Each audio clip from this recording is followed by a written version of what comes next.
Bakit talo ang orihinal sa Pilipinas? Isang kakaibang phenomenon ang kumakalat ngayon sa buong mundo. Hindi ka panipaniwala, ngunit totoo. Ang pagkain na ipinagmamalaki ng isang bansa ay tila mas masarap pa kapag kinain sa Pilipinas. Tingnan muna natin ang video na ito ng isang babaeng dayuhan na kumakain ng isang produktong pamilyar sa marami.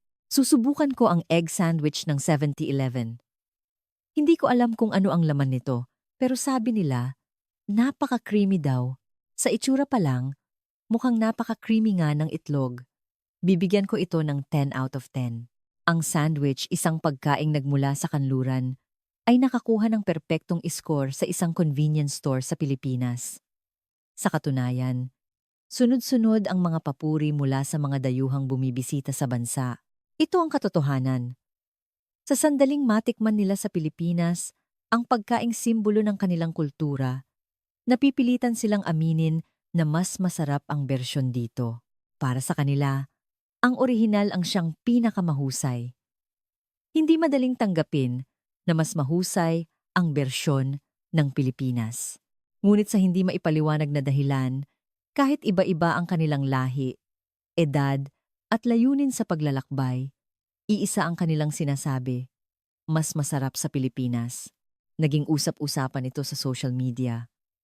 Dumarami ang mga taong nagsasabing, nilampasan na ng Pilipinas ang orihinal. Paano naging mas masarap? Hindi ko maintindihan. Ang kakatwang pagkakatugmang ito ay hindi isang simpleng usapin ng panlasa. Sa likod nito ay may nakatagong istruktura na umiiral sa bansang Pilipinas. Halina't sabay-sabay nating tuklasin ang kuwentong ito. Anong nangyayari?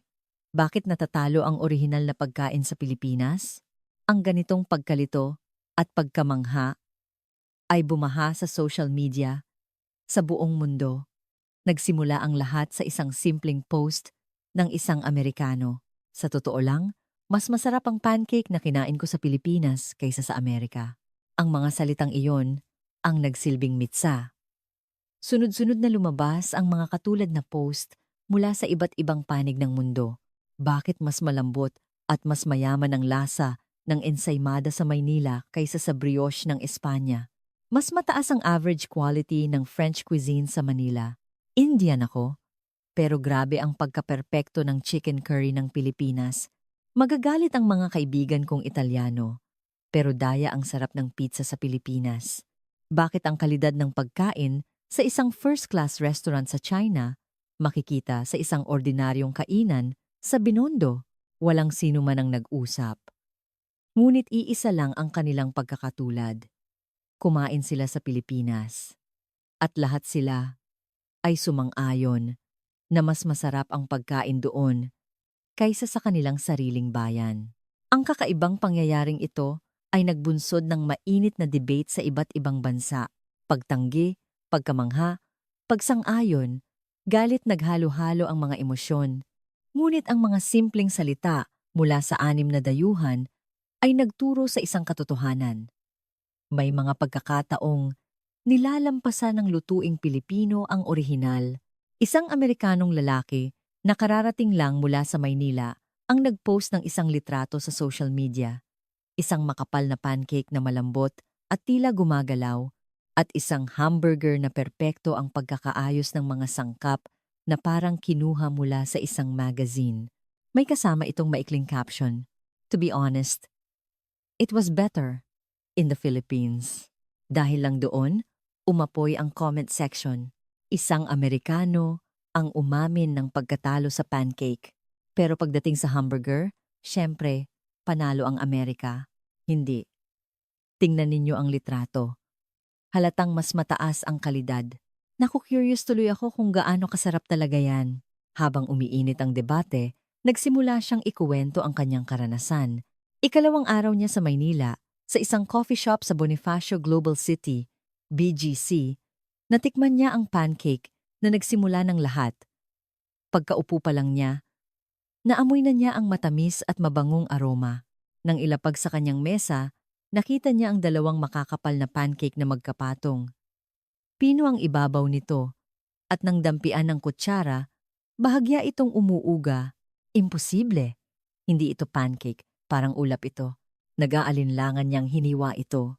Lumubog ang kutsilyo nang walang kahirap-hirap at lumabas ang hangin mula sa malambot na masa at sa isang kagat. Ano to? Magaan pero matindi ang lasa. Ngayon ko lang na-realize na ang pancake sa Amerika, puro tamis at bigat lang pala. Sa kabilang mesa, isang pamilyang Pilipino ang masayang nagtatawanan. Para sa kanya, maging ang tanawing iyon ay nagpapakita na ang kultura ay nananahan sa init ng pagkain. Ngunit ang kanyang pagkabigla ay tuluyang nakumpirma dahil sa hamburger, gabi, sa isang maliit na burger joint sa poblasyon, napanganga siya nang makita ang hamburger na basta na lang inilapag sa kanyang mesa. Kuhang-kuha sa litrato. Hindi, mas maganda pa sa litrato. Sa Amerika, madalas malaki ang pagkakaiba ng litrato sa aktwal na pagkain. Pero ang burger sa lugar na iyon ay parang isang display piece sa perpekto nitong ayos. Ang katas ng karne ay dahan-dahang tumutulo, ang mga gulay ay presko at malutong, at ang tinapay ay malambot at bumabalik sa pagkakapindot. Pagkagat niya, natigilan siya. Grabe. Bawat sangkap, may sariling boses. Ang burger sa Amerika, malaki, mantikain, at puro lasa ng karne lang. Pero ito, buo bilang isang putahe. Nang gabing iyon, habang tinitingnan ang mga litrato sa kanyang hotel, hindi niya maiwasang bumulong. Lahat ng pagkaing kinalakihan ko sa Amerika, talo. At pag-uwi niya, iyon ang naging sanhi ng kanyang post. Ang isang pangungusap na iyon ay lumikha ng malaking alon sa Amerika at kalaunan ay kumalat sa buong mundo. Isang babaeng taga-Espanya ang nagpost ng litrato sa Instagram. Isang plato ng churros na binili niya sa isang tsokolaterya sa Makati. Ang bawat piraso ay perpektong ginintuan na may mga guhit na tila inukit ng isang alagad ng sining. At sa tabi ng litrato, isang simpleng pangungusap, ang churros ng Pilipinas, baka mas masarap pa kaysa sa Espanya. Mabilis na nag-viral ang post. Teka, tradisyon ng Espanya ang churros. Imposibleng malampasan ng Pilipinas ang orihinal. Alam kong mataas ang level ng mga pastry sa Pilipinas, pero OA na to. Hindi, malalaman ninyo kapag natikman ninyo, sagot ng isang nagtatanggol. Lalong lumawak ang diskusyon. Sa gitna nito, mahinahon niyang ikinuwento ang kanyang karanasan sa Pilipinas. Ilang linggo na ang nakalipas, mag-isa siyang naglakbay sa Maynila. Habang naglalakad sa ilalim ng ulan sa isang eskinita, isang matamis na amoy ang biglang humalina sa kanya. Pumasok siya sa isang maliit na cafe at doon niya nakita ang churros. Pagbukas niya ng paper bag, ramdam niya agad sa kanyang mga daliri ang perpektong pagkakaluto. Agad niyang naramdaman na iba ito sa churros ng Espanya. Ngayon lang ako nakahawak ng ganito kaperpekto. Umupo siya sa isang bench at dahan-dahang isinubo ang isang piraso. Nanlaki ang kanyang mga mata. Ano to? Ang lutong, pero ang lambot. Sa loob, ang tradisyonal na churros sa Espanya ay minsan ay medyo mamantika at mabigat. Ngunit ang churros na ito ay napakagaan at malutong. Para bang ang bawat hibla ng masa ay perpektong naluto. Lalo siyang namangha nang makausap niya ang gumawa nito. Bawat segundo po, binabantayan namin ang temperatura ng mantika at ang timing ng pagluluto. Hindi niya napigilang matawa. Bawat segundo? Ganoon kadetalyado? Naalala niya ang churros na niluluto ng kanyang ina sa kanilang bahay sa Espanya. Masarap at paborito niya, pero hindi ito kasing perpekto na parang isang alahas. Sa Espanya, espesyal na pagkain ito tuwing may okasyon. Bakit dito sa Pilipinas, ganito ka-refined? Sa cafe, tinikman niya ang bagong lutong churros na isinawsaw sa mainit at malapot na tableya chocolate. Natunaw ito sa kanyang bibig, magaan na parang hangin. Ngunit matindi ang aroma at malalim ang tamis. Talo ako. Kailangan kong aminin. Sa sandaling iyon, naisip niya, dahil mahal ko ang pagkain ng aking bayan, masakit aminin ang pagkatalo. Pero ang sarap na ito ay totoo. Wala akong ibang masabi kundi mas masarap sa Pilipinas. Kaya't naipost niya ang mga salitang iyon. Ang churros ng Pilipinas, baka mas masarap pa kaysa sa Espanya. Ang mga salitang iyon ay puno ng sakit sa kanyang pride, ngunit puno rin ng tunay na paghanga. Ang komunidad ng mga chef sa Pransiya ay nagulo dahil sa isang post ng isang kilalang chef. Ang average quality ng French cuisine sa Pilipinas ay mas mataas kaysa sa mismong Pransiya. Pagka-post pa lang, umulan na ng mga komento. Ano? Ang sentro ng French cuisine ay Pransiya, syempre. Sino ang nagsulat niyan? Isang taksil? Naiintindihan ba ng mga Pilipino ang esprit ng aming lutuin? Pero totoo, magagaling daw ang mga French restaurant sa Maynila. Maraming kritisismo at iilang pagsang-ayon. Umabot sa 1,000 ang komento at nag-viral ang kanyang account. Ilang linggo bago nito, sa gitna ng isang business trip sa Maynila, nakakita siya ng isang maliit na bistro. 10 lang ang upuan. Maganda ito. Hindi. Perpekto. Sa maliliit na lugar, mas malinaw mong makikita ang kaluluwa ng chef. Parang isang artist, tumango siya at pumasok sa mesa isang malinis na puting mantel. Mula sa kusina, maririnig ang maingat na tunog ng paghiwa ng kutsilyo at ang matamis na amoy ng natutunaw na butter. Nang dumating ang pagkain, napigil niya ang kanyang hininga. Isang duck confit. Hindi overcooked, pero hindi rin hilaw. Ang balat ay may elegante at perpektong kulay ginto. Napakagandang pagkakaluto. Ang kapal ng balat, ang lalim ng kulay. Nang tusukin niya ng tinidor, bahagya lang itong tumagos. Mula sa hiwa, dahan-dahang lumabas ang malinaw na katas ng karne. Isang kagat. Isang tunog na hindi mailarawan sa salita ang lumabas sa kanya. Hindi sapat ang salitang masarap. Ito ay harmony. Ang teknik, respeto, at pagmamahal sa sangkap ay nagkristal sa isang plato. Tinawag niya ang chef para purihin, ngunit umiling lang ito at sumagot, "Naku, marami pa po akong dapat matutunan. Alam kong kaya ko pa po itong pasarapin." Ang pagpapakumbabang iyon ay tumago sa puso ng French chef. Ano to? Sa Pransiya, maraming chef ang nagsasabing perpekto na ang kanilang gawa. Pero ang mga chef sa Pilipinas, hindi nila tinatanggap ang salitang perpekto pagkatapos kumain. Habang naglalakad sa mga kalye ng Makati, malalim siyang nag-isip. Ang French cuisine ay hindi lang teknik. Ito ay kultura, isang pilosopiya. Ngunit naiintindihan iyon ng mga Pilipinong chef at pinipino pa nila ito lalo. Dahil sa katotohanan iyon, natural na lumabas ang mga salitang ito sa kanyang post. Ang average quality ng French cuisine sa Pilipinas ay mas mataas kaysa sa mismong Pransiya. Kahit binatikos, ang mga salitang iyon ay tumama sa isang lihim na nararamdaman ng maraming chef sa buong mundo. Ang pagiging orihinal ay hindi nangangahulugang ikaw ang pinakamahusay. Ang sentro ng sarap ay nasa lugar kung saan may mga taong buong pusong nag-aalay ng kanilang sarili. Sa kanyang mukha, hindi pagkatalo ang mababakas, kundi respeto sa isang bansang nagmamahal sa sining ng pagluluto. Tulad niya, isang litrato na pinost ng isang Indian exchange student, pagkauwi niya ang mabilis na kumalat sa social media. Ang nasa litrato ay isang simpleng plato ng chicken curry. Walang magarbong palamuti. Isang creamy at manilaw-nilaw na sarsa ang nakabuhos sa kanin. Ngunit ang kanyang caption ang yumanig sa buong India. Ang Filipino-style curry ang pinaka-perpektong home-style curry sa buong mundo. Hindi ito biro, kaya hindi naiwasan ang matinding reaksyon. Ano? Ang orihinal na home-style curry ay galing sa India.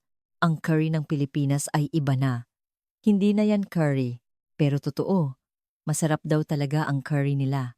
Taksil, habang umiinit ang debate, mahinahon niyang ikinuwento ang kanyang karanasan sa Maynila. Baguhan pa lang siya sa Pilipinas noon. Isang kaibigan niya sa universidad ang nagsabing masarap ang curry sa kanilang cafeteria. Nag-aalinlangan siyang sumama. Sa kanyang plato, isang simpleng curry. Hindi tulad ng curry sa India na may komplikadong aroma. Ito ay malapot at creamy. Sa totoo lang, medyo minamaliit niya ito. Hindi ito curry. Parang curry-flavored sauce lang. Ngunit sa unang subo, natigilan siya. Ano to? Mas nangingibabaw ang linamnam kaysa sa anghang. Pagkatapos ng tamis, may malalim na umami na dumarating. At higit sa lahat, hindi ito mabigat sa tiyan. Paanong nangyari to? Hindi matapang ang spices, pero ang bango. Tumawa ang kaibigan niya at sinabing, "Mabibili mo lang yan sa supermarket. Yung curry mix na nasa kahon." Curry mix na nasa kahon? Halos mabitawan niya ang kanyang kutsara sa gulat. Naalala niya ang mga estante ng curry mix sa supermarket. 10-10 klase ng kahon ang nakahilera, lahat nangangakong madaling makamit ang lasang propesyonal sa bahay. Walang ganito sa India. Isang araw, kumain siya ng Japanese-style curry sa isang sikat na restaurant sa Quezon City. Pagkasubo, napapikit siya. Iba ito sa lahat ng curry sa India, pero napakasarap. Ang tamis ng butter at sibuyas ay humahalo, at ang anghang ay dahan-dahang sumusunod. Hindi ito agresibong, lasa tulad ng curry sa India. Ito ay isang lasang yumayakap. Kahit araw-arawin mong kainin, hindi ka magsasawa. Walang ganitong curry sa India. Dahil doon, isinulat niya ang kanyang tapat na opinyon pag-uwi. Ang Filipino-style curry ang pinakamadaling kainin at pinakaperpektong home-style curry sa buong mundo. Marami ang bumatikos, ngunit marami rin mula sa iba't ibang bansa ang nagsabing, ang curry ng Pilipinas ay hindi tinalo ang curry ng India. Ito ay nag-evolve sa ibang direksyon at naging perpekto bilang isa sa pinakamahusay na lutong bahay sa mundo. Sa huli, idinagdag niya, hindi natalo ang orihinal. Ginawa lang ng mga Pilipino na sarili nilang kultura maging ang curry. Isang litrato na pinost ng isang binatang Italyano sa social media ang nagdulot ng malaking gulo sa kanyang bansa. Nasa gitna ng litrato ang isang pizza na may magandang pagkakatusta, umbok na gilid at makintab na mozzarella na binudburan ng olive oil. Ang kasamang komento ay yumanig sa pride ng mga Italyano. Ang pizza at pasta ng Pilipinas, baka nilampasan na ang orihinal. Dahil sa isang pangungusap na iyon, sumabog ang comment section. Ano? Anong pinagsasabi ng Italianong to? Lasing ka ba? Tumawag kayo ng doktor. Dahil lang nakapunta sa Pilipinas, naging taksil na, pero seryoso. Mataas daw talaga ang level ng pagkain sa Pilipinas. Hindi lang ito simpleng debate. Umulan ng mura at napabalita pa sa media. Ngunit para sa kanya, may dahilan kung bakit hindi siya makasagot. Masyadong malakas ang epekto ng kanyang karanasan sa Maynila. Isang gabi iyon sa poblasyon Makati. Habang naglalakad, nakita niya ang isang chef na nagpapaikot ng pizza dough sa harap ng isang brick oven. Teka, estilong Neapolitan yan. Napahinto siya. Pagpasok niya sa restaurant, wala pang ilang minuto, ay inihain na sa kanya ang isang margherita pizza. Ang gilid ng crust ay umbok at kulay ginto. Nang iangat niya, may magagandang sunog na marka sa ilalim. Isang kagat at natulala siya. Sandali, daya to. Ang asim ng kamatis, hindi matapang, pero malinamnam at matamis. Ang mozzarella, natutunaw sa bibig, at ang alat, perpekto. Higit sa lahat, ang crust malutong pero magaan, at habang nginunguya, lalong bumabango. Paano sila nakakagawa ng ganitong pizza sa Pilipinas? Ang kontrol sa temperatura, fermentation, tubig, hangin, lahat, hindi normal. Isang customer sa kabilang mesa ang tumawa at nagsabi, "Linggo-linggo akong kumakain ng pizzang yan, pero hindi ako nagsasawa." Naisip niya, kahit akong Italyano, hindi ko kayang kumain ng pizza mula sa iisang lugar linggo-linggo.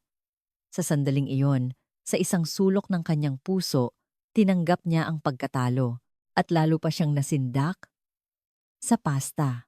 Dinala siya ng kaibigan sa isang maliit na kainan. Isang tuyo pasta na gawa ng isang Pilipinong chef ang inihain. Walang ganito sa Italia. Habang sinasabi iyon, sumubo siya at nanlaki ang kanyang mga mata.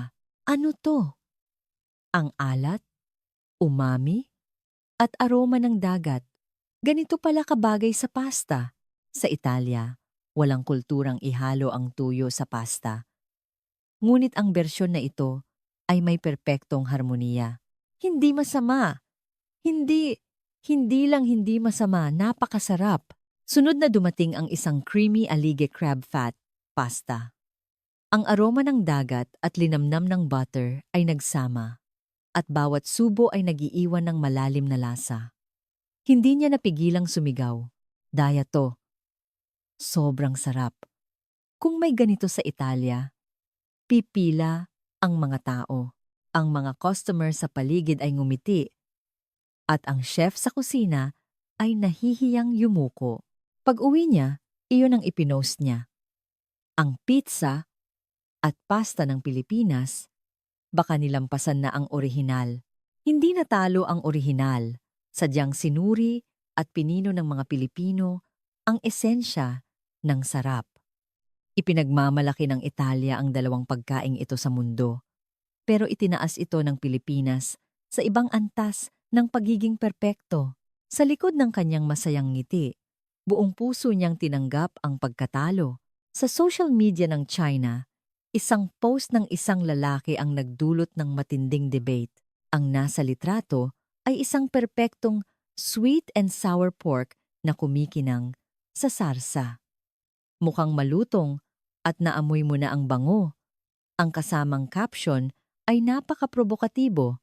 Ang sweet and sour pork ng Pilipinas, nilampasan na ang lasa ng orihinal dahil sa isang pangungusap na iyon, literal na sumabog ang internet sa China. Kasinungalingan. Ang Chinese food sa Pilipinas ay Filipino style, hindi tunay. Wala kang karapatang magsalita tungkol sa Chinese cuisine. Pero grabe daw talaga ang galing ng mga chef doon. Alam niyang magba-viral ito. Para sa mga Chino, ang kanilang lutuin ang dapat na pinakamahusay sa mundo ito ay bahagi na ng kanilang kultura. Ngunit may isang gabi siyang hindi malilimutan. Ilang linggo na ang nakalipas. Sa isang business trip sa Maynila, inimbitahan siya ng isang kasamahan sa isang restaurant sa Binondo. Pagpasok pa lang, naamoy na niya ang aroma. Ang amoy na to, parang nasa China ako. Nang bumulong siya, tumawa ang kasama niya. Naku, magugulat ka kapag natikman mo. Sa isip niya, tinawanan niya ito. Ang Chinese food sa Pilipinas, siguradong matamis at hindi tunay. Ngunit nang dumating ang plato, nawala ang kanyang kumpiyansa.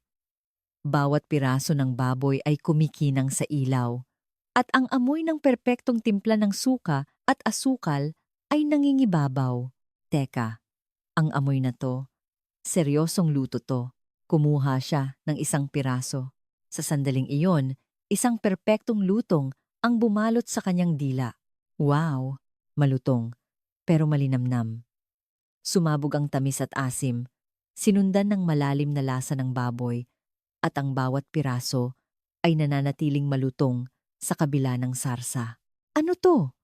Mas magaan ang sarsa kaysa sa orihinal at napakalinis ng lasa. Walang halong kung ano-ano at lumalabas ang lasa ng bawat sangkap.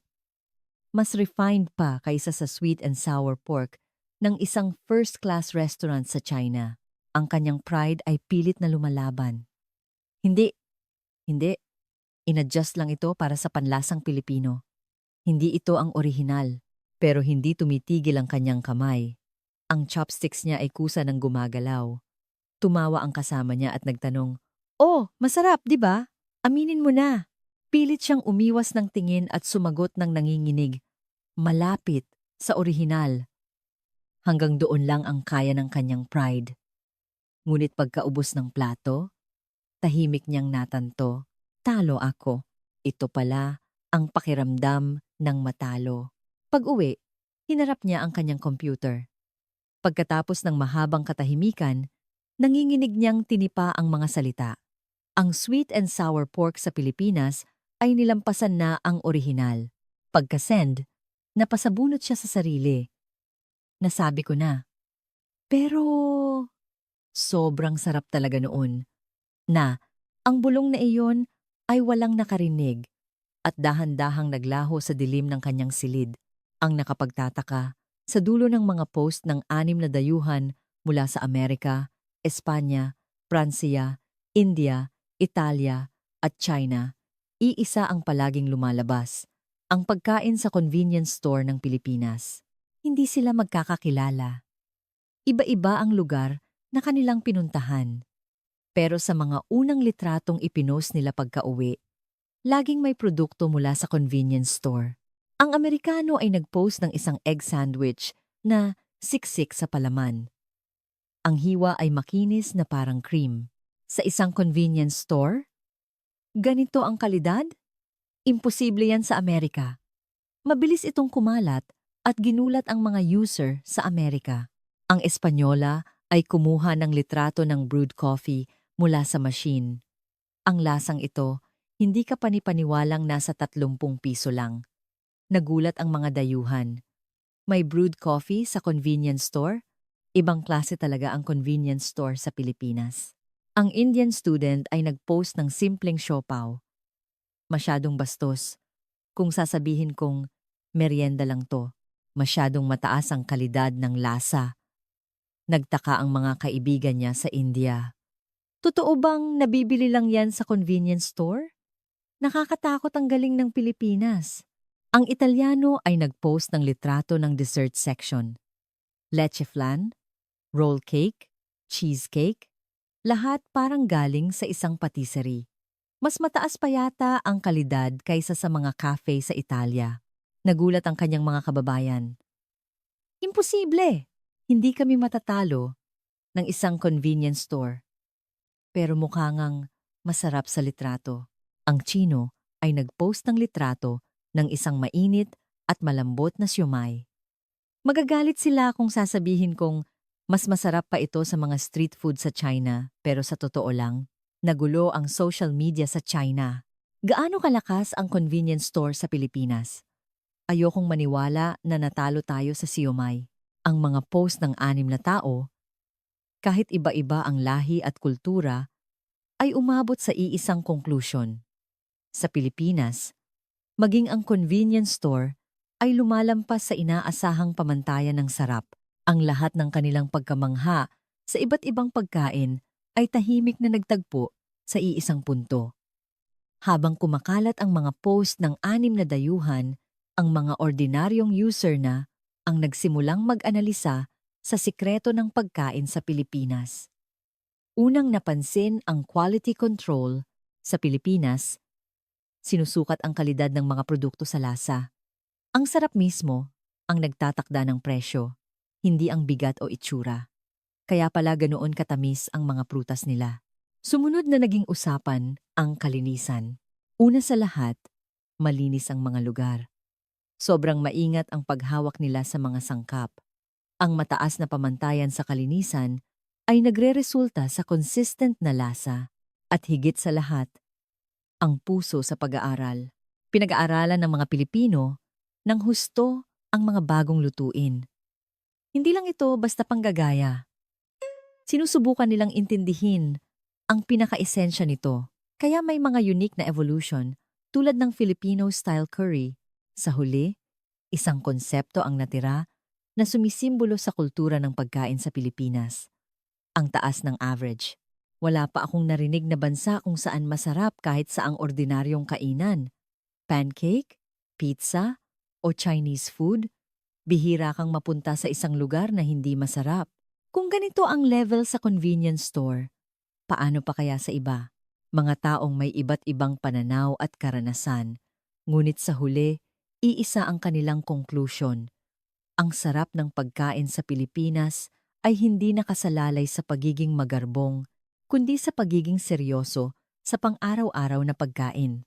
Dahil sa 6 na post na iyon, Sunod-sunod na lumabas ang mga kwento mula sa iba't ibang panig ng mundo tungkol sa kanilang sariling karanasan sa Pilipinas. Ang social media ay napuno ng mga boses na tumatalakay sa tunay na diwa ng kultura ng pagkain sa Pilipinas. Sa huli, maraming tao, anuman ang kanilang lahi o kultura, ang humarap sa iisang tanong. May isang sumagot, walang espesyal na sikreto. Ginagawa lang ng Pilipinas ng tama ang mga dapat gawin. Ang pag-aalaga sa sangkap, ang kontrol sa temperatura at oras, ang kalinisan, at ang pagsasama-sama ng maliliit at detalyadong gawain. Hindi ang mga pasikat na teknik, kundi ang tapat at maingat na trabaho. Ang lahat ng ito ay ginagawa nila ng walang pagpapakitang gilas. At isang salita na naging karaniwan sa post ng 6 na dayuhan ang tahimik na kumalat. Ang pagkain sa Pilipinas, hindi ka bibiglain sa unang kagat. Pero pagkatapos mong kumain, iisa lang ang nasa isip mo. Gusto kong kumain ulit nito. Hindi magarbo, ngunit tiyak na nananatili sa puso. Ang tahimik na sarap na iyon ng Pilipinas ay unti-unting naiukit sa alaala ng mga tao sa buong mundo.